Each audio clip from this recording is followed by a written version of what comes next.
Okay, welcome, folks. This is a joint hearing with the House Committee on Corrections and Institutions, as well as the House Committee on Healthcare. Representative Houghton and I will be running the committee, managing. This is going to be a meeting in terms of receiving some real high-level information about how healthcare services are delivered within our incarcerated facilities and for our incarcerated folks. It's to really have an understanding of how the systems work within corrections, which is a little different than how it works in the community that we access our health care. So at the table here, we have the committee that really understands corrections, and then we have the committee that really understands healthcare, and we've got to meld that. We don't understand corrections. And we don't really understand healthcare. Yes, the House do. That's what you get paid for. We do. That's what we get Just paid making for. light of it. So I think one thing we should do is start by just introducing ourselves, because this is the first time our committees have met together. So I am Representative Alice Emmons. Representative Lori Houghton. Representative Topper McFarland. Representative Bobby Farley's Rubio. Representative Michelle Boslin. Representative Eric McGuire. Rep. Troy Hedrick. Rep. John Harrison. Rep. Wayne LaRush. Representative Bob Peterson. Representative Alan DeBarn. Representative Mary Morrissey. Rep. Connor Casey. Rep. Leslie Goldman. Representative Alyssa Black. Hi, Representative Tristan Roberts. Representative Chip Toriano. So I think I was just, as we were going around, when folks ask questions, please raise your hand. Depending who you are, you can call on your committee members, and I'll call on mine. Absolutely. And I think what we'll do, we'll get started with DOC. We have Annie, and Annie, I'm not even going to try your last name, Remiciano. And I think the best way to do this is, Annie, if you're fine with this, as your overview, if there are questions, maybe people could ask at that point in time. After we hear from DOC and have a dialogue and questions, we have with us as well Stephanie Ruckman, who is on our screen. She is Vice President of Operations of WellPath. WellPath is the company that we contract, that DOC contracts with to provide our health and medical and mental health services within our facilities. It is not provided by state employees. DOC has a contract. It's about a $33 million contract per year. It's a 3-year contract that they have just negotiated with WellPath, and the contract started in July of 23. So we do have the Vice President of Operations for WellPath, and we also have the Deputy Commissioner of the Vermont Department of Health, Kelly Dougherty, who's also on screen. So we will start with Annie. So Annie, if you could introduce yourself for the record. Certainly. And then it's all yours. Okay. My name is Annie Ramnasianu, and I am the Director of Addiction and Mental Health Unit for the Department of Corrections. And I'm very happy to be here today with you and to start this journey of joint exploration together. I will level set by saying a little bit about the structure of the Department of Corrections facilities, because I know some of you may not know about it. We have 6 facilities in state, 5 male facilities and 1 female facility. The female facility, this is terrible. Female facility is in Chittenden, and we call it the Chittenden Regional Correctional Facility. And the other 5 male facilities are sprinkled around the state. One is in Swanton, one is in Springfield, one is in Rutland, one is in St. Johnsbury, one is in Newport. I think I captured them all. Currently, we have about 1,350 unique individuals who are in our custody and currently housed in one of those facilities. We also, as some of you know, have a contract for an out-of-state correctional system as well.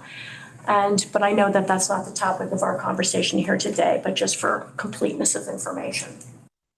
As Chair Emmons discussed, we deliver all of the healthcare services, a comprehensive healthcare system through our contractor WellPath. This is inclusive of all healthcare up to the point of specialty care and hospital admissions. So everything else is delivered within the walls, either by the contractor or by services that WellPath contracts with. So if somebody needs a higher level of care or a specialty service, we use the regular consumer-based, Vermont citizen-based healthcare system, just like everybody else.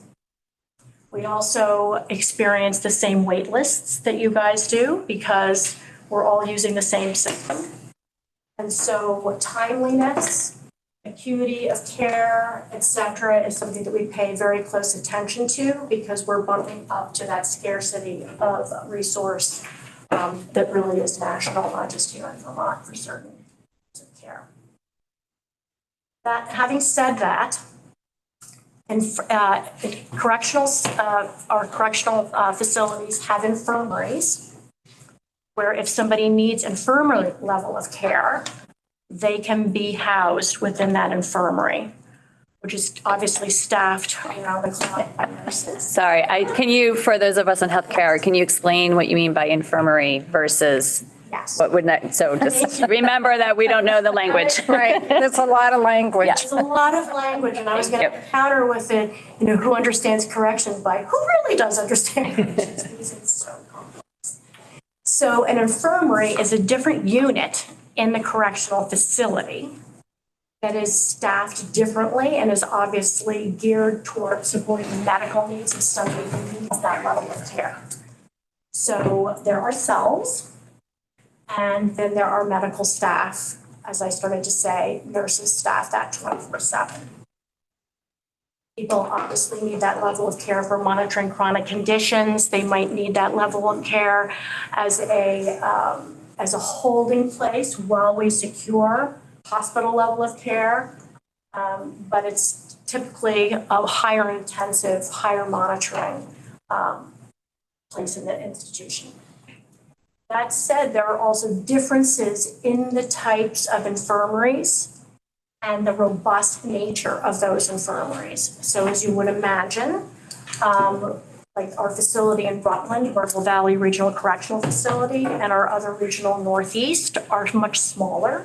They house about 100, 120 people, and everything is scaled differently because it is a smaller facility and does not have as robust of an infirmary, for instance, as a larger facility like Northern in Newport or Southern State in Springfield. So Annie, let me interrupt because I don't want people to think when you said the 100 or 110, you were talking about the population of the whole facility, not the population of the infirmary. So of the infirmary, like it's in the St. J facility, in the Rutland facility, how many beds do you have there versus how many beds do you have in the Springfield or Newport I facility? am unable to answer that question with accuracy. But it's fair to say that there are less beds 3 to 5 beds.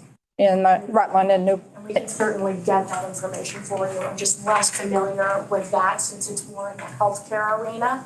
And my focus, as my title states, is addiction and mental health. But it's about 3 to 5 beds. So just stepping back a little bit, when you spoke of bumping up care level for a condition that is untreatable within the confines of the medical system you have working now. So my question is, who makes the decision to send that person, that individual, to special care? And then who pays for it? Is it part of the contract, and how does that work? Can you tell us that? Yes, absolutely. Great, thank you, Andy. Accuracy. So the providers, sometimes obviously if it's a complex situation, somebody might have many comorbidities. The providers in that facility would make the decision that a higher level of care is needed. These people are obviously all licensed in the state of Vermont. Obviously they're a medical provider, they're licensed by the Medical Board of Vermont. And then other people who have other types of licenses might be licensed by our Office of Professional Regulation. But they all hold their own licenses and operate within their scope of practice. and then operate as per the contract and the state laws and regulations that this body has created for us to follow in terms of the level and comprehensiveness of the healthcare that's provided. When somebody gets to the hospital, as many of you know, we've probably all been to the hospital, you may be actually admitted for your condition, and you may not be admitted for your condition.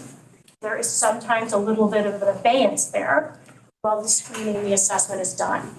Because while they're in EMTALA, which is a federal law, people in the health community obviously know, means that you cannot be refused admission to a hospital, or at least be seen at a hospital level. Everybody must be seen. Your condition may not be at that level of care. So that's for the hospital to determine. And again, we use the entire hospital system of the state of Vermont, just like everybody else does. There's no separate forensic health care in the state. Sorry, Did I finish the? yes, I wasn't sure if you were done. Yep. Yeah, so the financial piece is that if somebody is actually admitted to the hospital, then their health care is activated, and that is what pays for that service. It has happened in the past that while most of our incarcerated individuals have Medicaid or Medicare, sometimes a family does hold Blue Cross Blue Shield insurance and it covers the whole family. And then sometimes I do get letters from incarcerated individuals saying, Annie, I'm so concerned. I just got a bill for $500. I don't understand why. I'll have a discussion, and their diabetes got out of control because they didn't take their medication. They did need to be admitted. And then when we do the deep dig, it's discovered that they do have Blue Cross Blue Shield, and that was actually their hospital payment. Thank you. So we actually have a healthcare member that's on screen, or that we don't see her on screen. So Mari, if you can hear me, you can ask your question. Thank you very much. Can you hear me? Yes. Thank you. So I have two questions. One is for continuity of care for the individual. Does any healthcare provided within the correctional system, does that person's case get and any events and treatment get communicated to the person's own primary care provider? So that's the first question. And the second one is, it would help me to have more specifics about treatment within the infirmary. And using an example, someone has COVID or someone has pneumonia. So they would come to the infirmary and they would be evaluated and assessed by a licensed independent practitioner who holds either a nurse practitioner or a physician or a PA, someone that can assess and prescribe within the infirmary, and can the infirmary provide intravenous infusions? Mari is a nurse. Just so you know. Just so you know. I figured that out. Thank you so much for your question. So the first one, again, was about continuity of care. And House Corrections and Institutions, we all work together. MNs, that was during Act 176, so that was 2018. We created legislation, and I believe the number is Act 135. And Don't hold me to it. it was I just know we lived there. Specifically to your question, so continuity of care happens at intake when somebody's booked into a correctional facility, and then it also happens if the individual assents to it at any point in time. And that's basically the essence of what that law says. So that happens in a variety of ways, just to flesh out my answer with a couple of examples. So upon booking, we have a very robust interview called a receiving screening. This receiving screening has even been by Dr. Levine. And it's the typical set of questions that you would get if you are going to see your doctor in the community. It's incredibly long. It takes about an hour if you're able to have a rapid recall and answering of questions. It covers a lot of different bases. part of the initial questions is about medications, conditions, previous hospitalizations, including psychiatric hospitalizations and the like, so that we can get also allergies, because obviously these are all top issues to make sure that we know the answers to ensure that person's safety is as close as them coming into the door. Part of that is asking about medications, active medications in the community. And then the providers also can access VPMS, which is our PDMP, our prescription drug monitoring system. And so we can look at that. We also get releases immediately for all of the providers that they can recall they're receiving care from in the community. And those releases then allow us to talk to their providers. We can also call their pharmacy if they say, I can't remember who my doctor is. This is the pharmacy I go to. We can also call the pharmacy. So we have, a wide variety of avenues to gather as much information about this person as possible. And then sometimes there are special designations. One is called SFI. Again, this is in Title 28 statute. The definition is serious functional impairment. People can be seriously functionally impaired, and we will learn about this typically as contiguously with their booking as possible, usually within the first 24 hours. And these individuals are people who have been just diagnosed with a serious mental illness in the community and who have been receiving a waiver, a Medicaid-based waiver, CRT, TBI, chronic rehabilitation treatment, or a traumatic brain injury, Choices for Care, which is another DAIL-based type of waiver. We have built a very intricate system connecting many, many databases in the Agency of Human Services that one of my team members runs on a regular basis against all of the new names coming into bookings so that we can discover whether somebody has one of these waivers. And then obviously that then gives us a whole nother set of partnerships to learn about the person's conditions, care, and coordinate health care. Another example I'll give is also at release. Well, actually, anytime any medication is changed, I'll give you an interim example of care coordination. Somebody's medication can only be changed after, and this was Act 135, only after a face-to-face interview with that individual. And if an alternative treatment plan is indicated, then that's discussed with the patient. And at the same time, the patient can also ask for this information to be coordinated and communicated back to their community provider. Obviously, another release is required to provide that information. We've tried to build it as porously, but obviously complying with HIPAA and 42 CFR 2 as possible. But because we are such an enclosed system, it takes a lot of coordination and sometimes waiting for releases, et cetera. So just to clarify, booking, that's a terminology when someone is brought into the facility before they're admitted into the general population area of a facility. They go through a section of the facility that's called booking. They fill out forms also. So those medical questions and medical connections, those are done by correctional staff, or is there anyone from WellPath present as well, or is it just our correctional staff? And the information that is given to whomever has taken it is voluntarily given. It's a voluntary basis from the person who is being booked. So they don't have to answer. Correct. So Chair Hermans is correct. They are held in booking.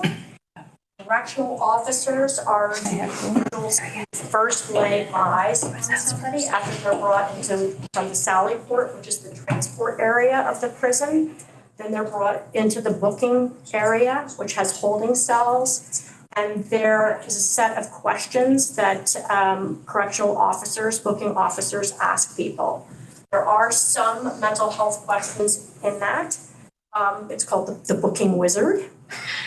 And some of those questions are pertaining to suicidality and the presence of any suicidal ideation or behavior, plan, allocution of a plan, any report from the transport team, which are often sheriffs, other people, So that begins the process. Then all of the other questions that I referenced, that I call the initial receiving screen, those are actually all done by medical professionals, not by booking officers. There's redundancy built into the system. So while we use the Columbia screening tool for corrections, which comes out of the Lighthouse School of Public Policy at Columbia University, they actually reviewed our directive on suicide prevention. Those questions are again asked by the healthcare professionals. And if there's a discrepancy, obviously there's more of a dialogue. But that's a very multidisciplinary process. If somebody says that they are suicidal or there's some evidence of that from the sheriffs or whoever brought them in booking, that is an immediate red flag and full stop, and an alert, verbal and physical movement is given to the medical staff for them to know and to start intervening at that point in time. So make sure the person's safety. But I didn't get to answer the second. I was going to say, we were just talking about that. If you can do that, and then we have some more, yeah. So the infirmary, yes, is staffed by medical professionals who can diagnose and treat. Again, up to the point of hospitalization, we provide all immunizations inside of the facilities. We get all the immunizations through coordination with the health department. We call them like vaccine drives or something like that, where we have vaccines offered on a regular basis. Many of the facilities offer these vaccines as part of the initial receiving screen so that we're addressing it right when somebody comes into the facility. Paxlovid, all of those medications are available to the incarcerated people. So again, it would be a medical person's decision whether or not they We'll go for it. We'll discuss it. I know a recent case, when I go to the facilities 1 week every month, I spend the entire week on the road driving to all the facilities. This is part of my duties in recovery with an incarcerated individual-based coaching program that I developed and then helped supervise and monitor. And one of the first questions I ask these men and women every month I go is, I would like you to tell me about your experience in all of the units, including segregation or the infirmary, because they do tours in all of the units, including booking. And I say, I'm ready to take down a list of names of people that you personally, as a citizen of this correctional community, have concerns about. Don't tell me why. Just give me the name, and I promise I will look into it.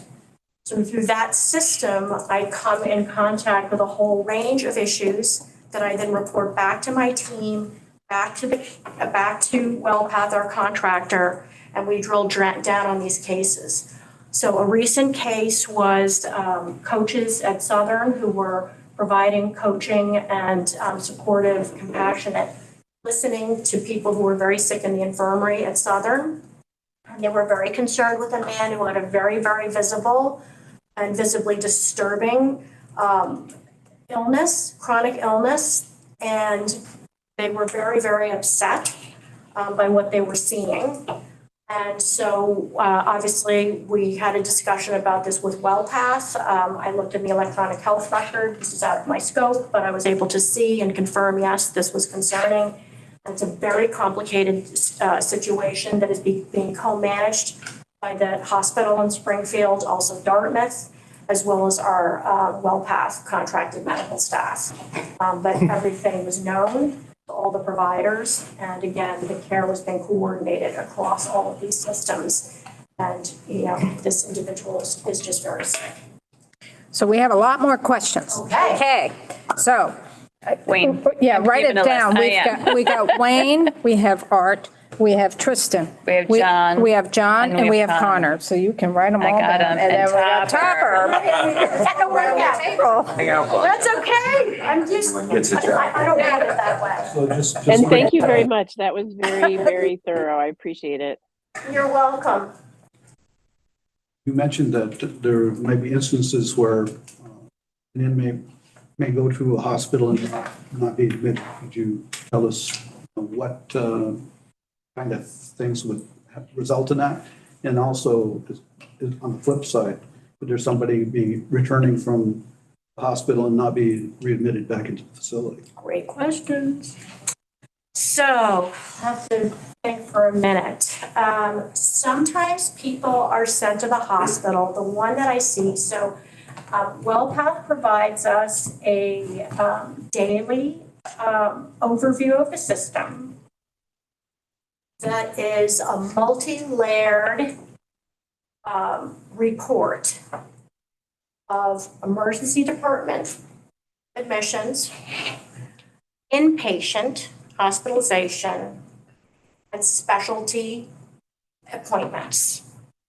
These are longitudinal lists, so we can also track patients' activities through this portal. I look at it because I'm a curious person, and our contract and my role also is to provide whole health. So I'm not just looking at mental health. We know that there are many comorbidities. People with heart disease and having frequent heart issues are almost 100% likely to have some degree of depression, and I want to make sure that all of that is being monitored and taken care of. So I bring that up specifically because sometimes people experience chest pain or, let's say, shortness of breath. So this is a symptom, it's not a diagnosis. And so to be very careful and sure that we are not missing anything, the team at that facility, the WellPath team, will often take vitals and say, we're not really sure what's going on here. This is a rapid onset. This person's never had anything like this before, or maybe they have, so the picture looks slightly different. But nevertheless, we are uncomfortable maintaining this person in the facility, call the ambulance. So they take them to the ambulance. They may go to the hospital, an intake may be done, an intake interview, vitals may be taken, they may be put in a little room someplace, and then they stabilize, and hasta la vista, they're gone. When they get back there, The hospital determines that they are cleared to come back. what does WellPath have to clear them to get back in? No, it is the hospital's decision. It is the hospital's decision. So I think that's a really good point. Thank you for italicizing that, because we have our scope of work under our licenses and the contract. We rely on community-based care, the same care you all are getting. These independent doctors who are licensed and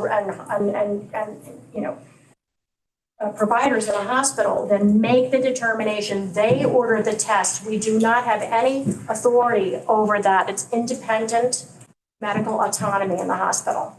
And then they decide that they're cleared, and then they are transported back to our facility. Or vice versa. Or vice versa. They're admitted into a hospital or sent to Dartmouth or sent to the UVM Medical Center. So then our care managers, our WellPath care managers, follow that person's stay in the hospital to find out what's going on. We work very hard to gain access to different hospitals' portals so that we can see in real time without having to have verbal conversations necessarily. But obviously, if verbal conversations are needed, that obviously happens. Then the key there is the care coordination upon release from the hospital. This is also very difficult, and I just want to make sure we are all citizens of the state. We've all experienced this. I've experienced this personally. When you're discharged from the hospital, you are hoping that information has gone into your electronic health record or has been communicated to your primary care provider. I can't tell you how many times I personally have gone back to my doctor and said, well, I had my hip replaced, and they're like, really? It's not in your record. So I mean, this. You didn't. No, you didn't, exactly. It's like, yeah, you'd like to see this. So, so it's very difficult, and then it's a timeliness issue. Because when they decide that the person no longer needs hospital level of care, they're on the phone with the sheriffs or with the correctional facility to say, take this person out of here right now. And we don't necessarily get the discharge plan before they come back.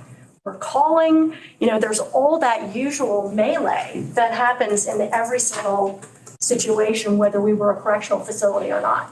And I think that's to find out what medications the person's on, we have to make sure that the medications the person was given in the hospital are actually in stock, or we need to order them specifically for the person because medications are ordered by person. Is it formulary? Is it non-formulary? There are many different layers that the medical staff have to negotiate to make sure that all of this happens safely, timely, and continuously for the individual so that there's not a break in the action. And an offset of that is the transportation. Either sheriff department have to transport the person from the medical facility back to the incarcerated facility, and you have correctional officers. When someone's admitted to a hospital, you have 2 correctional officers there around the clock for them. So, and that's out of the general fund. That's what I was just going to ask. So that's covered by the contract with WellPath, or that's a separate? It's paying for correctional officers' salary. It's not, and that's not covered by the WellPath. Okay. No, that's out of DOC's budget. Operational Okay. issue. To address that, we actually, the commissioner really looked at a lot of the data and issues with ensuring that we have the best coverage at our facilities. And so we've just instituted a new special team that individuals can apply for. And we've tried to create like a SWAT team of experts who then go, they could be from the field, they could be from the facility, to provide that hospital coverage. So there's less of an impact on each facility because it can be a real hardship. We've had people who have been placed in out-of-state hospitals because of the complexity of their care and the lack of the hospital Vermont system to provide them a bed, an appropriate bed. And they've been out of state for like a month. And we've had to have multiple teams, obviously, of correctional officers 24/7 for 30 days, housing them in hotels, et cetera, to provide that coverage, safety and security of the individuals and the institutions. Art? Yeah, thank you. I'm trying to understand who pays for the services they get. In other words, someone goes into the infirmary for something and needs care, and that's as far as it goes, doesn't need to go to the hospital. That care that person receives, if they say they have their own private insurance, does it impact their insurance while they're at the facility, or is that covered by the contract? Thank you for the question. So this is federal law. The Medicaid-Medicare Act of 1965 excluded anybody who is in the care and custody of a state correctional facility or the Federal Bureau of Prisons from accessing health care insurance for the provision of health care, for the payment and provision of health care. So Annie, does that also include their private, if they have private insurance, that is negated? There's no insurance coverage when someone's incarcerated? It stops when they're Yes. Stop when incarcerated? you're Yes. incarcerated. It's on our nickel. Federal law. It's not a state law. So, but I just want to clarify, if they are admitted, if they go to a hospital, then if they have private insurance, that would cover that. Correct. But they obviously don't have Medicaid or Medicare. Correct? I mean, so it is, or would they have Medicare, Medicaid if they are at a hospital? So almost everyone who, because we have worked on this so hard in the state, almost everyone has Medicaid or Medicare. Okay, so I need you to explain how that works. So, because you just said the federal law says it negates So access. what I was trying to explain was almost everybody has that as their foundational insurance coverage before they're incarcerated. So when they are hospitalized, that is turned back on and the hospital submits their claims through those healthcare systems, Blue Cross Blue Shield or Medicaid, Medicare. Okay. But not while you're. But not while you're incarcerated. So the answer to your question, I just wanted to give that as the foundation because it's not a state law. It's not something the Department of Corrections can control. This is all part of another conversation that you'll be having in the future. How states negotiate with the federal government about how they use the Medicaid and Medicare dollars. And we negotiate this with the federal government through something called the 1115 waiver negotiation. And we'll be having that Be conversation. having that, yeah. But what's really important, when someone is incarcerated, they lose all insurance. So all the health care that is provided within our correctional facilities is on the state's nickel. It comes out of the general fund because for the Department of Corrections, there's really no ability to match federal dollars. So our DOC budget is about 180 million. For healthcare, For- for 3 years. No, I mean, our yearly. Yeah. Our yearly budget for DOC out of our appropriations bill, general fund, is about 180 million for that. And of that, about 33 million is for the contract for WellPath, but there could be some other health issues there. Correct. So there's all of you are probably familiar with coding and coding per intervention. So you were seen by whoever, whatever medical care provider, to have a diabetes check, and there are all these CPT codes to do that. And as you may know, there are people who literally have heard of medical practices, hospital services, et cetera. I mean, this is a job, who do coding. And workflows are built around making sure that the coding aligns with what's asked the patient to maximize the potential coding and reimbursement and charges to the health insurance.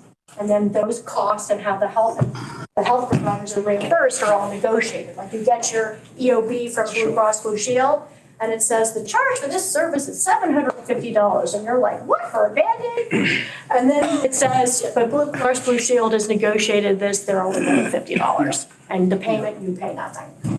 So we don't have that in our system because we have this one annual rate of 35 million times 3 for the whole contract.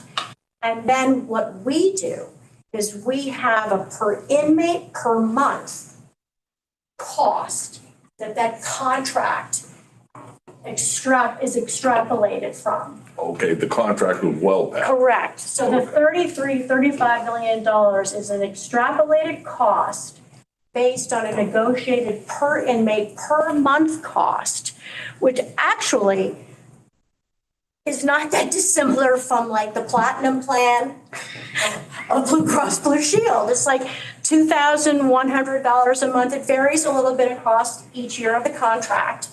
I can't remember the numbers exactly, but we can certainly provide those for you. But it's like $2,100 or whatever. But when you then average in like your other exposures of like a hospital copay or specialty copays or whatever, like depending on what your use of services are, it could potentially mirror close to what that top plan is for Blue Cross Blue Shield. Now, having said that, we're not billing individually. So people just put in 6 slips. Unlike you and us, who have to wait, like we'll have to call our provider and say, you know, I am starting to get a tickle in my throat, I have an earache or something like that, or my child's getting sick. Depending on the severity of the symptoms that you present on the phone, they're going to triage you and say, well, your provider can see you in 8 days. In a correctional system, we have a much higher bar. We have to have a nurse see that person once the request is made within 24 hours. So there is a face-to-face visit with that individual, with a nurse, who then triages it to the right level of provider. Sometimes people say, I'm putting in a mental health slip. But when you talk to them, they actually say, I want my medication adjusted, I'm having symptoms, or I want to come off this medication or something like that, which is not necessarily, obviously, I mean, I'm a mental health provider, that's not my scope of practice to do medications. So the nurse would triage that then to a provider who did have that scope of practice. But nobody's getting charged. We have no copays. Some correctional systems in other states charge people copays. Vermont abolished that a long time ago. We didn't want any barriers to accessing health care because of financial ability to pay. So if they can put in a 6 slip, they get seen, triaged within 24 hours, then sent to the right provider.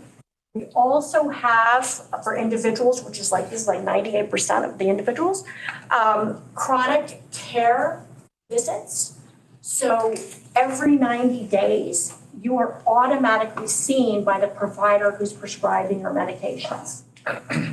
Now, that doesn't mean that you have to wait for 90 days. As I just said, you can ask for a provider you can ask to be seen by a provider, and you will see a provider within the 90-day period. But that's kind of the cycle of how it goes and how it I think I'm going to end this here because we have a lot more questions, but I do just want to say for the committee, for those not on healthcare, a person can always be seen in the community as well. So they can go to urgent care or they can go to emergency room. They don't have to wait 8 days for a provider to call them back. I just want to be clear about that. Tristan?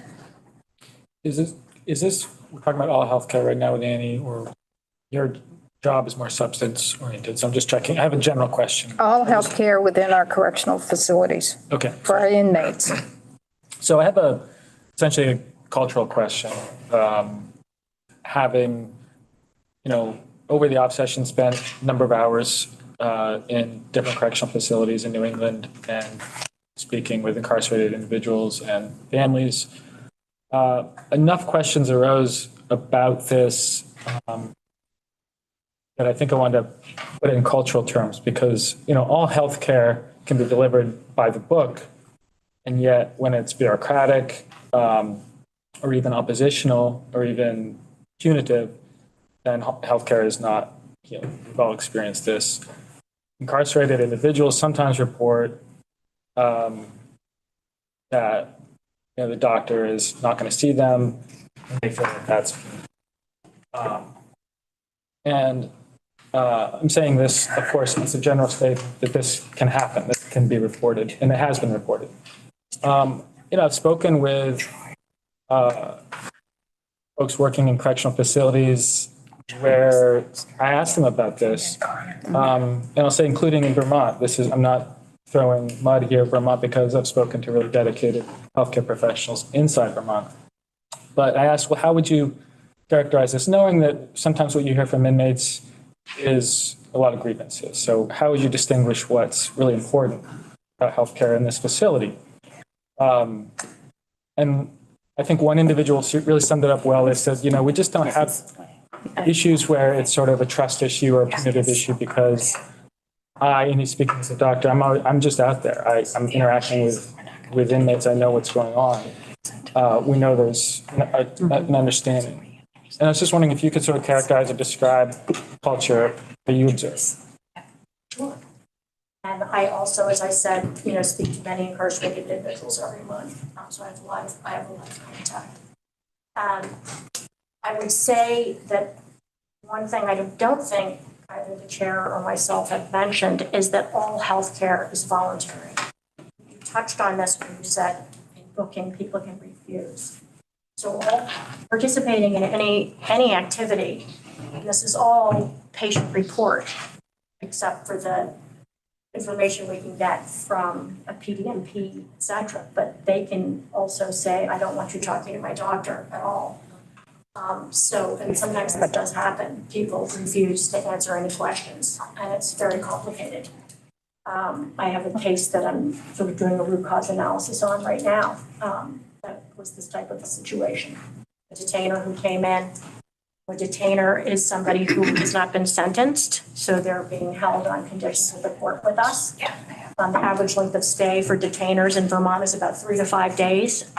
And during that time period, just to cover the bases, typically somebody's Medicaid or Medicare wouldn't be removed or paused because they're in for such a brief period of time. The systems don't know that yet.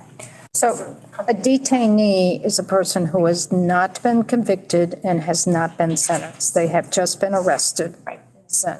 And they're waiting for and the court has determined that they should be held in our. So detainee and a detainer is the same thing. Same thing. Sorry. Yes, totally. But they haven't been sentenced. That's the. They may be held on bail if they haven't met or another status hearing, et cetera. So they may be back to court and district court. So in the case that I'm thinking of, this person refused to answer any questions whatsoever.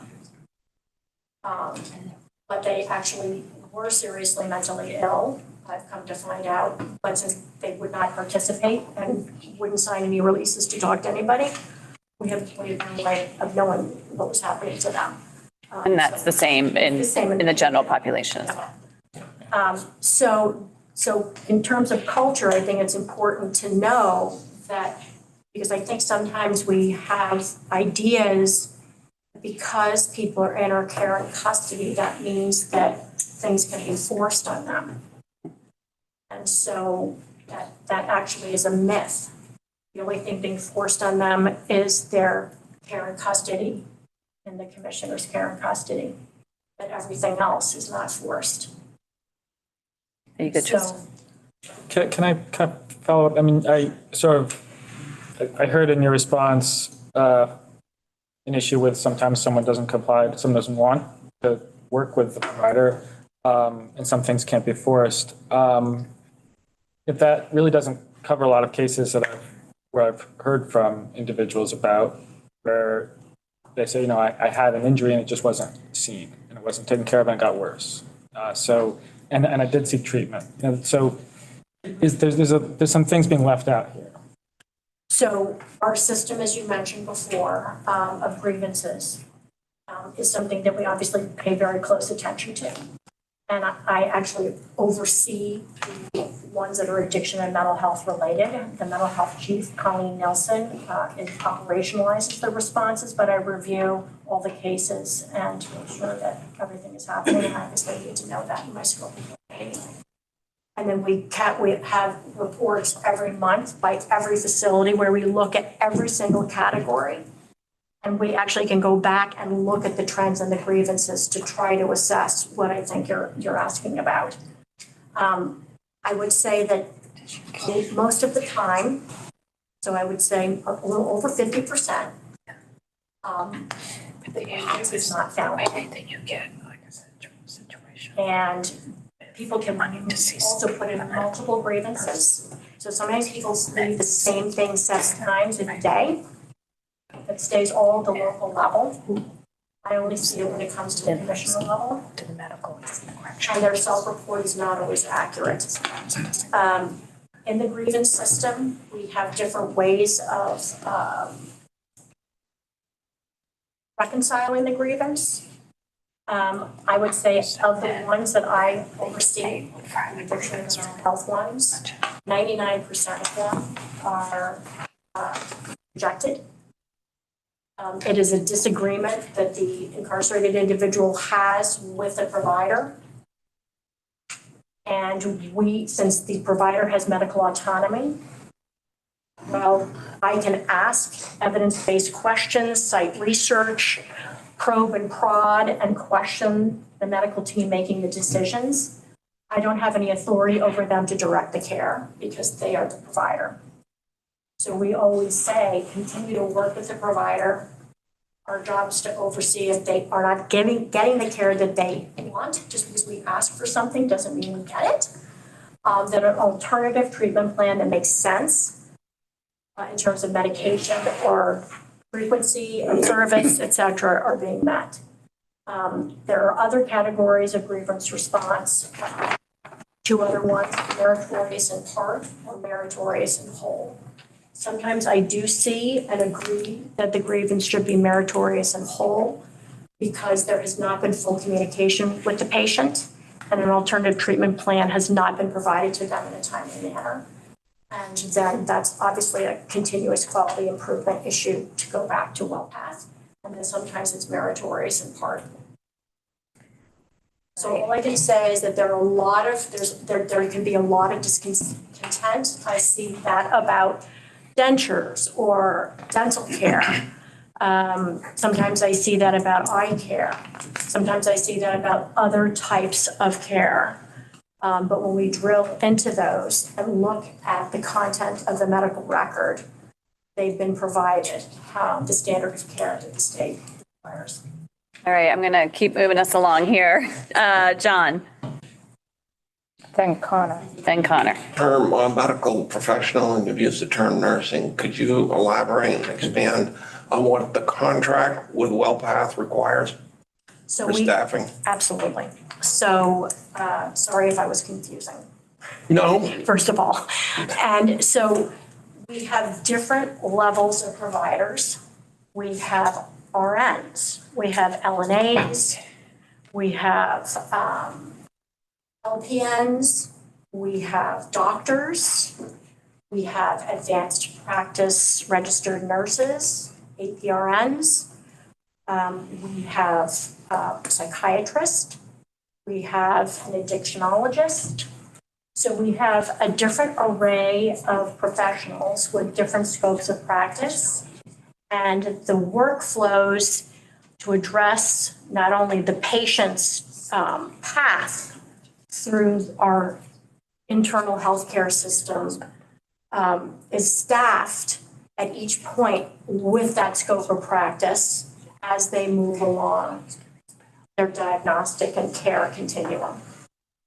So a medical provider is typically when I use that language, it's somebody who can prescribe. And there are many different levels of medical professionals who can prescribe versus just assess. So assessment is done by a nurse. So they can do one level of assessment and an LNA or an LPN can do another level of assessment. So each person's scope of practice and level of information gathering and feeds into their medical record and then is continued to be triaged so that the right person can be seeing the individual to make a diagnostic conceptualization. And then ultimately, the nurse would, in consultation, put in the order for whatever medications are needed because the prescriber has authorized it. John, it's just like you would have if you go to your doctor. but let me be a little more clear. Let's say right now in one of your facilities, there's just an RN there. I shouldn't say just an RN. RN is there. You can prescribe many levels that are better. Yeah, I'm sorry. It's okay. How do you access the next level up of care? I mean, you don't have all these levels at every facility 24/7. No, we don't. And then we also use telemedicine like the community does as well. So, Okay. There's not a psychiatrist at every facility. There's one psychiatrist. So, Okay. yeah, I thought you were going to say something.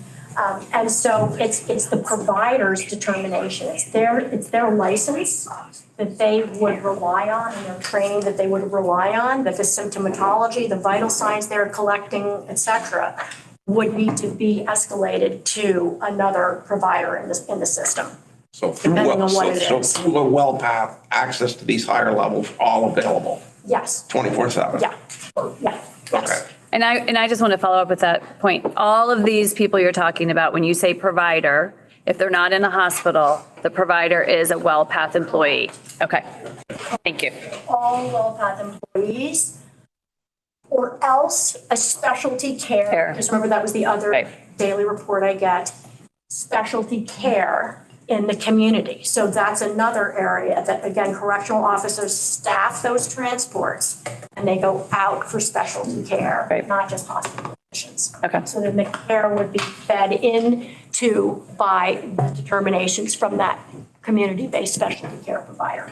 Right, So it's across the systems, inside of the system. great. We're going to go to Connor. Sorry, I'm just making sure we get to lunch. Connor, and then Troy. And then Topper. Oh, Topper. And then Alyssa, and then Troy, and then Daisy. Good job. All right, so Annie, I'm going to admit, like every year that goes by, I become a bit more skeptical that privatizing these services is the way to go. And like for a number of reasons, right? Like continuity of care. I think of like prison health services, Correct Care Solutions, Vital Core, WellPath. It seems like every 3 years there's like somebody different doing it. So I couple that with like, okay, like transparency. Could I submit a public records request to the head of WellPath for all their emails? I don't think so. And then like, accountability, and I think we need to talk about it. Just a few weeks ago in the paper, it came out that the head of services for WellPath at Springfield, had been lost their license or been suspended in 3 different states, Somebody came out and disclosed this, and they said the whistleblower was then fired immediately. So I don't know if she's covered under whistleblower protection like a state employee would be, but it feels like information we should know. And then it was like, reporters call, no comment from WellPath.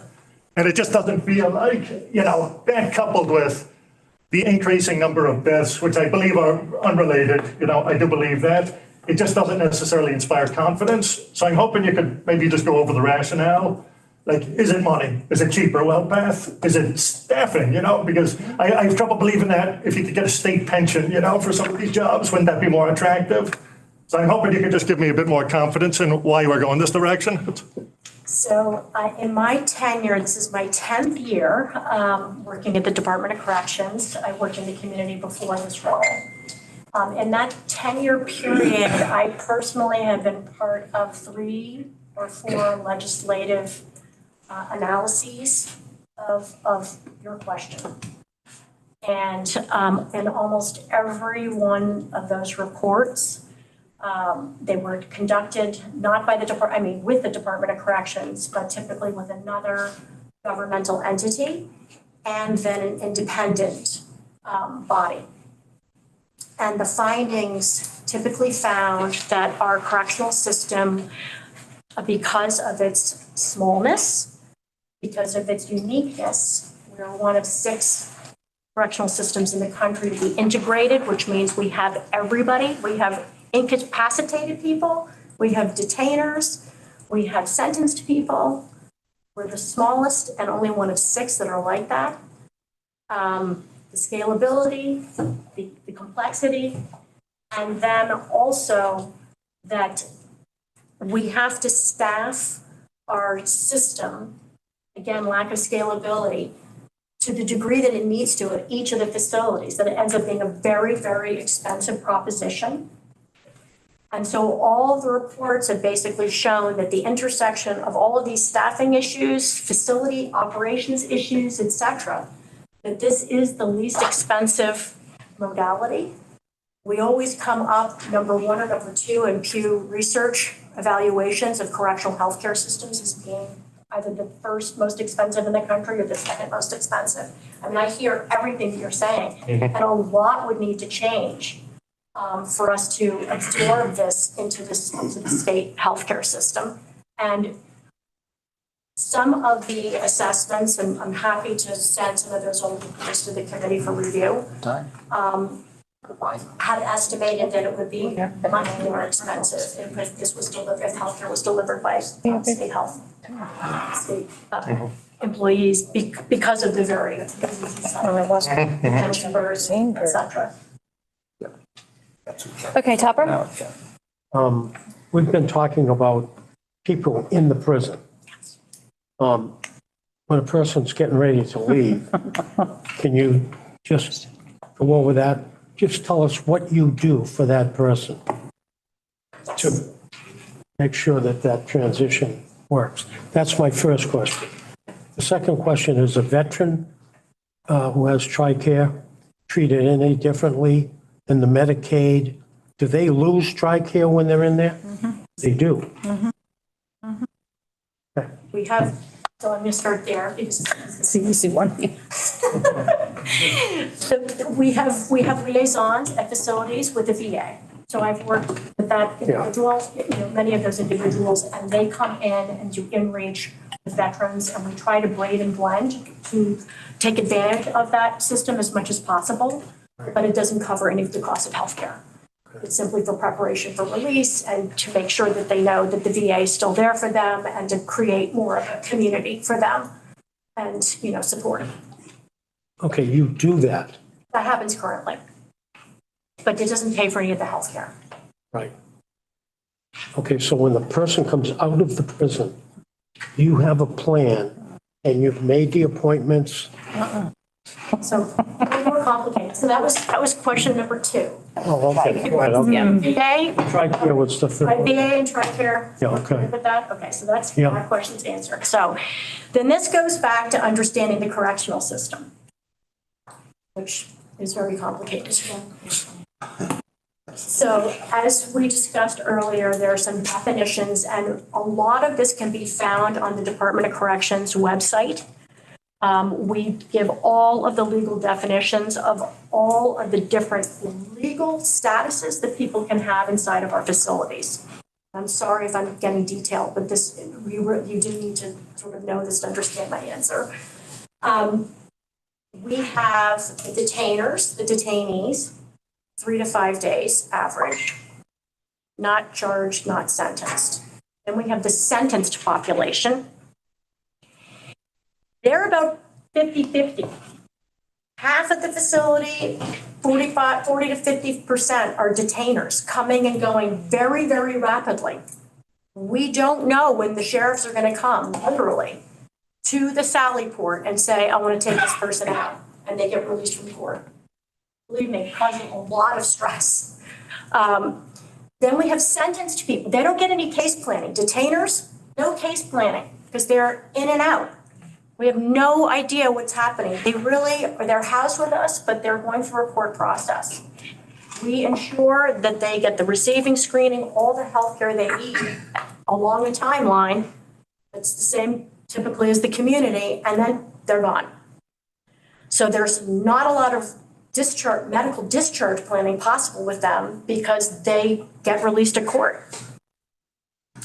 Then the sentenced population, they do get case planning, and medical knows the window that they're going to be released. We have good time to consider, et cetera, those calculations, but generally speaking, as it gets closer and closer and closer, we basically know and we tee up who's going to be released. Per the contract with the Department of Corrections, WellPath providers are supposed to provide comprehensive medical discharge, which includes medications and appointments for all of the active problems, active diagnoses that they're currently receiving treatment for, so that they have that when they get out. Now, they are provided bridge prescriptions. Individuals are provided bridge prescriptions for their medication, and it's called into the pharmacy of their choosing. They have to go and pick it up. WellPath is also responsible for reactivating their Medicaid insurance or Medicare insurance so that it's active for when they go and they pick it up. Lots can fall apart with all of that, obviously. From fax machines not working to all kinds of shenanigans. The other populations that we have that you may not know, we have about on an annual basis, this happens mostly at Chittenden and at Northwest. We are part of the public health system for inebriates. So people who are inebriated, publicly inebriated, and determined to be a risk to themselves, and who are not admitted to the hospital for detoxification, are brought to the Department of Corrections. We call them public inebriates. Their legal status is called protective custody. So they actually aren't charged with anything. They're not under court order. It's a separate statute. And we have to hold them for up to 24 hours to make sure that their symptoms are reduced, their risk to themselves is reduced. We provide health care to them as best we can. As you can imagine, they're not in good state. Sometimes it's been determined by a hospital that they are not hospital level of care, but then whatever they ingested has become, has become exaggerated and or amplified with the mixing of the of whatever they're on, and we have to then send them back to the hospital. But they get released for 24 hours. That's up to like 1,400 unique individuals a year in those two facilities alone. So that's another bunch of people. Then at Northwest, we have people who are under the U.S. Marshal Service custody and care. I think that contract goes up to almost 100 potential beds across the system. And we have to negotiate with the federal system for their health care. So we don't have full autonomy over them. So that comes up frequently in my world with MAT. The Bureau of Prisons is still expanding their medication-assisted treatment programming. And sometimes they will refuse to allow somebody to become inducted or continued or switched onto a medication because they don't approve it. And there's nothing the Department of Corrections in Vermont can do about that. So I just wanted everybody to understand that when you hear, and again, my team and the department works tirelessly to ensure that people are getting what they need. We don't want them coming back. It is not in anybody's interest to have them come back, but it is so difficult when 40 to 45% of the population is released at court. And then this is often what happens, that then we are looked to as having failed. And we can't ever disclose anything to the press about any of this. But we know that they were a detainer and they were released from court. And there was not really anything we could do. So that's great. I'm going to put a question out there that I don't want answered right now, but I would love at some point to connect with you on it because I want to get to everyone else who's been here, is that what is the relationship between DOC, WellPath, and DIVA to make sure that as these people are being released, they get access to Medicaid or Medicare or whatever they need, something else. So that's for another time. That's for another time. Alyssa? So I wondered a couple of questions, but very quick. What's the per inmate per year cost to provide healthcare? Isaac, I know there were 3 different costs for each year. I think per inmate per month, I think we started at $2,100 per month. Specifically, the healthcare for well, we'd have to look at that. Could you send that to us? Yeah. Thank you. That's a lot of money. And I'm sorry, I'm having a hard time wrapping my brain around the concept that their insurance, particularly Medicare I'm referring to, that it would stop and start. Right. I mean, Medicare requires a premium be paid. Mm-hmm. So how do you stop it and then all of a sudden the person ends up in the hospital and you start their Medicare? How does it work? And I'm wondering how it works for medications.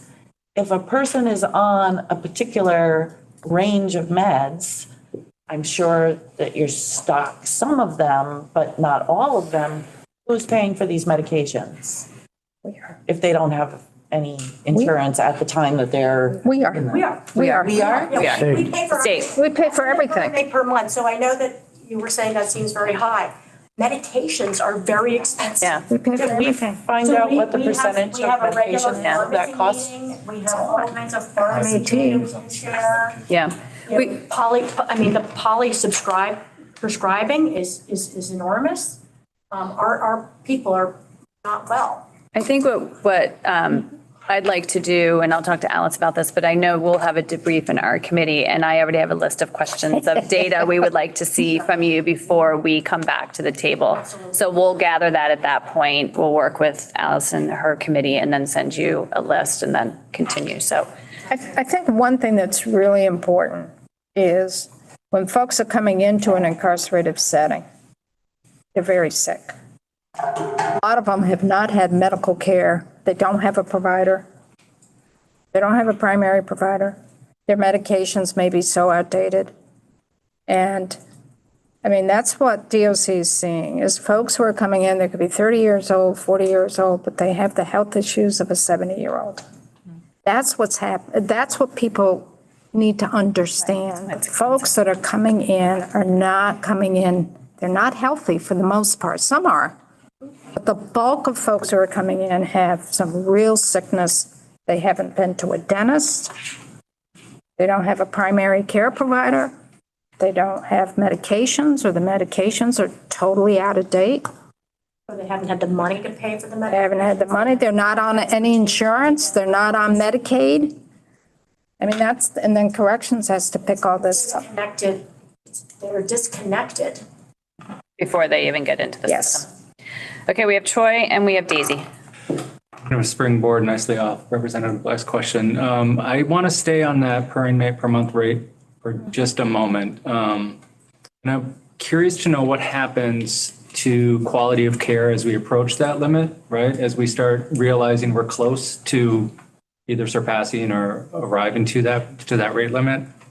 if we don't approach it, I'm curious to know, is there any sort of clause in the contract that refunds the balance back to the state? Either way, I'm worried about the motivation to maximize profits for WellPath here and the impact that's having on quality of care. And then the vicious cycle that would create, right? When quality of care goes down, we can probably anticipate a likely added care, more care required, right? So when healthcare goes, the quality goes down, because it's profit motivated, that just leads to chronic illness. That leads to, so who's tracking that per rate and how quickly we're approaching it, and what happens when we do surpass it? What happens when we don't surpass it? So you are on point with your concerns, but the contract that we have developed does address those concerns and shares the liability of surpassing those costs. So it's not a cap per se, that if they're not calculating the costs of that But it individual. impacts profit. And there's a cap on how much WellPath can profit. So they don't profit by withholding care. That's not the way the contract is developed. And I'm happy that we can also follow up by sending you the specific, because I think it's best if you see the language of how we've constructed this. Because a tremendous amount of work went into this over, 7 years of us crafting these contracts with a tremendous amount of legal advice from the AAGs, our own legal counsel and everything. But correct me if I have this, regardless of a cap being on profit, profit impacts quality of care, right? They're motivated to deliver their care based on the fact that they still want to make money. Even if it's capped, right? Does that feel accurate? And it is, but the devil's in the details, and I Okay. really would like to share that information very That's fair, yeah. specifically, because it's all in the legal language of how we track this. The other broad answers I can give to your question, without being premature and having you look at all of this and then having follow-up conversation about it, is that the big answer is yes. If there's money on the table, it comes back to the state. Okay. There are a lot of financial controls every month and every quarter on all aspects of the contract. There are holdbacks in almost all sections of the contract. We track all of this very carefully. And Max Titus, who is the director of our team and who is my boss, that is one of their primary responsibilities in concert with the other team members. So we have a very robust system to track this and to make sure that quality of care is not being impacted by any financial constraints, and that we have no barriers to accessing care as long as the person assents to it and it is medically necessary. And those are our lighthouses. Thank you. Easy. Thank you so much for being here today. I've learned a lot, and it's a pleasure to see you, and I know of your work. I'm a member of the PRIN Executive Committee, and having come from the Department of Mental Health, I'm very familiar with your somewhat unique role to kind of have one foot in mental health and another in corrections, and just have an appreciation for your awareness of the some of the struggles that individuals who are being incarcerated have dealt with. And I'm looking at some of our PRIN surveys from 2021, and almost 40% of incarcerated people had experienced 7 to 10 on the ACE categories. And Daisy, maybe, does everyone know what ACE is? Adverse childhood experiences. So these are things like witnessing domestic violence or experiencing violence themselves, or child abuse and things like that. So we know that they're coming from difficult places. The PRIN surveys have a wealth of information. They were done at the Southern facility. There was a really high response rate. The work of the PRIN committee is excellent, but it's ending. I'd be curious to hear And I have a couple questions. One is I'd be really curious to hear, what are your personal hopes for carrying forward the input, which was both, came from inmates as well as staff. And there's some really shocking data in those surveys. I think around some of the points and themes that have come up in here, especially on discharge, 89% of inmates said that they disagreed that the prison did a good job preparing them for release. So PRIN is ending, the funding for that project's ending. And this terrifies me that people feel so not prepared, but I'm also deeply appreciative that we asked them. So this data's there. I'm curious what we're going to do next, and I'm happy that you're part of what's to come next. That's my first question. My next is, how can we be involved in helping to improve or be aware of the mental health grievances that come up? It sounds like there's a lot of them. I remember that, and I know some of them are repetitive or due to, the own individual's experience and unique needs. How can we see those? Okay, so 2 big questions. Start with the first. And, PRIN really, the Prison Research Innovation Network. Prison Research Innovative Network. For those of you who don't know, was a federal grant that we were one of 6 states to receive about 4 years ago. It was right in the middle of COVID. Yeah. Commissioner Baker was taking over from Shut.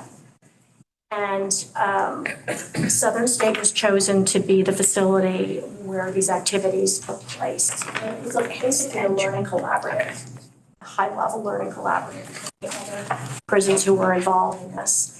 The focus on how to improve the culture. And it was a very iterative process, almost like appreciative inquiry from the incarcerated level on up to the leadership of the facility. Having said that, it really our initial thinking and even applying for that grant was because we had already been moving in that direction philosophically at the department. And as you may or may not know, many of the individuals who you worked with who were incarcerated were actually part of the group of coaches that I started the program back in 2017 called Open Ears. And so, we've been trying to leverage their voices and to create a more civil society within the constraints of a correctional environment for quite a while. So I totally appreciate the work that PRIN did. And my hope is that there's enough of a flame lit inside of the department where this continues, this movement continues, this focus, being trauma-informed, of hearing the voices of the people that we're serving, because ultimately, we're in the customer service business. We're protecting the public, we're doing the job of the courts. We also have to serve these individuals. And the better we serve them, my argument would be that that is the best rehabilitation. How you were treated inside of a correctional facility is ultimately how you will learn to behave when you leave. And if we're treating them not with civility and with not with respect, we're not enhancing the rehabilitation for their return to us. So I have been looking at, I'm actually working with many people at DMH and in AHS and across the state in the Open Ears training that happens annually. This is a group of incarcerated individuals who provide mental health, substance use, and just recovery from life, peer-to-peer coaching. We actually have a segment, it's most of a day, on the science of trauma. We don't focus so much on ACEs because that's kind of a punitive, not strength-based approach, but we focus on resilience. So I worked with Dave Melvin on this, who is the clinical director of Northeastern Family Institute. He is a statewide expert on this area. He's all through school systems. And so we have a big part of the training is on toxic stress, which certainly a correctional environment is that. Their lives, they were incarcerated for probably toxic stress. And we talk about the behavior continuum of being completely overloaded on toxic stress, but how stress is also necessary to motivate people to do things, to take action. And ultimately, it's about leadership and humanity. So I'm hoping through that education, they are now trained to talk about this with other incarcerated individuals.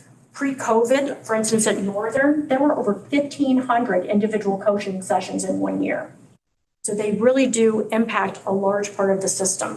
But I'm sorry to interrupt, but that's not happening with the staff, from what I am aware of. I understand, and I hear you loudly and clearly. There is peer support with the staff. And, you know, I think there's been a lot of awareness raised through PRIN. As you said, the results on the answer about asking about suicidality, et cetera, in PRIN were very impactful. And what we know about any system, any organization, I don't care if it's IBM or it's a correctional facility, organizations are organized around trauma, and they are parallel processes, especially in a residential setting. And what I mean by that is if you have a psychiatric hospital setting, the staff who are typically doing that work are almost just as traumatized as the people who are inside of the system. So it's nothing that we can ever lose sight of. And correctional officers are just people too, and they have the same types of health issues regular people have, probably, if not more. And we know that they also have a higher suicide rate. So, you know, in addition to PRIN, I don't know if you all are aware of, but one of Commissioner Dummel's first acts when he assumed his role was to immediately organize a suicide task force. And an initial report was developed. That report was done in concert with a lead researcher, the only researcher in the United States who has done this work, who is at Northeastern University. She developed her scope of work because of the extreme level of, I think there were 8 in 1 year of suicides in the Department of Corrections in Massachusetts. And so she had been working in concert with that system to take a look at this and build some kind of a bench because there's so little research about this. So that group continues to meet and is continuing to try to address the needs of staff, have a very appreciative inquiry style where there are staff who are feeding in and work in work groups, who then generate ideas, and then that's brought to the higher leadership.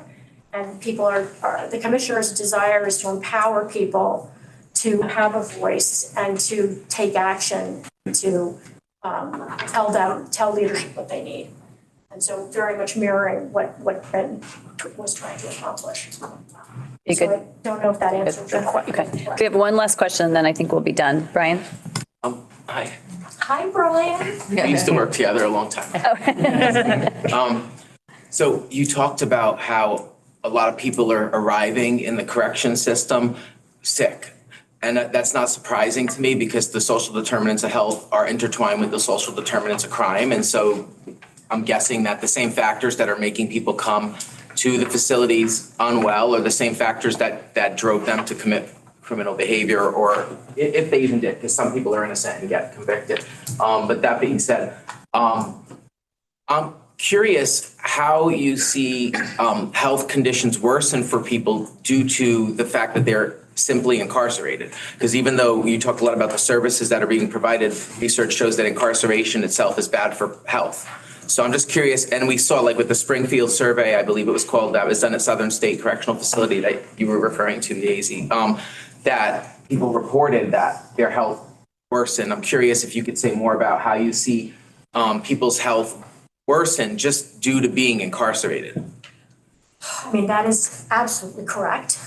And there is, and I did this research for Isaac. I can't remember the citation, but there has been some national research on that issue, Brian. And I mean, it's literally something on the level of, for every year, a year in the outside, and this is again like a healthy year, right? For somebody who's not suffering from social determinants, like people who may be likely to be incarcerated or have high ACE scores, as we know that's part of the ACE outcomes as well. 1 year equals like 7. So they're like cat lives.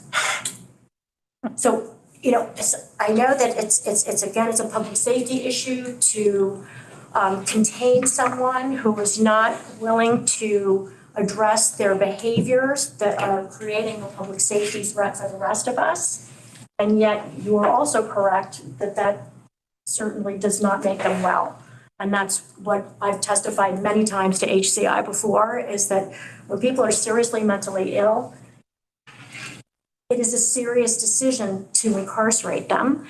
But right now, it is the only institution that is longitudinal, that has the containment that might be necessary, at least initially, for that person. And we don't have another institution to place them in. So this, you may not be able to answer this question today. This is a common thing, as you know, when you come talk to the legislature, but I see this as the beginning of a discussion of our committees working together. Is there any data or research that you're aware of that shows different outcomes for people who are living in a secure recovery residential facility, which Vermont has one, versus people living in a correctional facility? Yeah, so that's maybe something for us to flag in there. We're gonna process this later, so I'm gonna save my thoughts about what I wanna hear next. Okay. So that we don't take up Annie's time. Perfect. Good to see you. So, as you can see, it's really, really, I want to say complicated, but not so much complicated, it's layers. And I've often said about corrections, it's like an onion. You peel off the first layer and it's going to expose more layers and more layers and more layers. So this is the first approach that we've had. We also had with us electronically WellPath, and we also had the Department of Health, and we didn't get to those folks. So what's going to happen next? We're not quite sure. Lori and I will sit down. Maybe we do another joint meeting and pick up WellPath. And we just have to figure out What's next? What's next. It's going to be so valuable to the Corrections and Institutions Committee to have the healthcare view to help us. It's going to be really valuable. And I hope for you folks on healthcare, information we have on corrections and institutions will be just as valuable to help understand how the delivery of healthcare services within our correctional facility operates, which is similar but different. Right. Yes, definitely. So we'll figure out how we're going to go forward next. I don't think we know. No, I don't think we do. But this was very good. And you obviously know your work. And so I appreciate that. And I appreciate all your time with us this morning. Thank you. Thank you. So for YouTube, I think we're done for now. Yep. And this discussion will be continued. So thank you, folks.